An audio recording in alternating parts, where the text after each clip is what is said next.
automaticky nebude sa volať Hilton, ale sa bude volať Cafetalero, ne? Ja na to nemám peniaze, bastom, ja tomu svetu jebanému, skurvenému. Nemám, ale keby som mal, v momente sa volá Cafetalero, nie Hilton, Cafetalero, v momente sa volá Cafetalero, v momente, hneď, keby som nemal svoje peniaze, v momente, hneď. A o čo tam pôjde? Bude o kave. Tak prejde cez pás a sa bude kontrolovať, že či je normálne v poriadku káva. Vidíš, mám peniaze. Peniaze.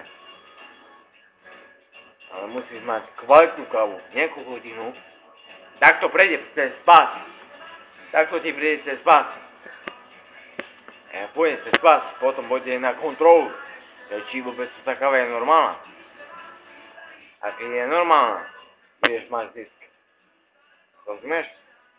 Alebo ti ešte raz to mám rozprávať. Nie, chápem. Ja nechápem prečo Hilton. Nie, Hilton ma nezaujíma vôbec. Hilton, to neviem prečo dal Hilton. Akože ja kvôli tomu, akože ja nemám nič proti tomu, že dal Hilton. Ale ja chcem dať Cafetalero. Miesto Hilton. Miesto Hilton. A tak ti prejde cez pás. Káva. A keď bude káva normálne v poriadku, ľudia môžu ju piť.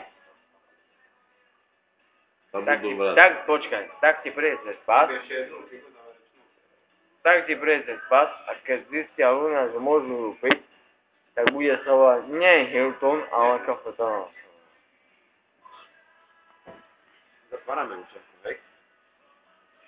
Dobre, ja už idem.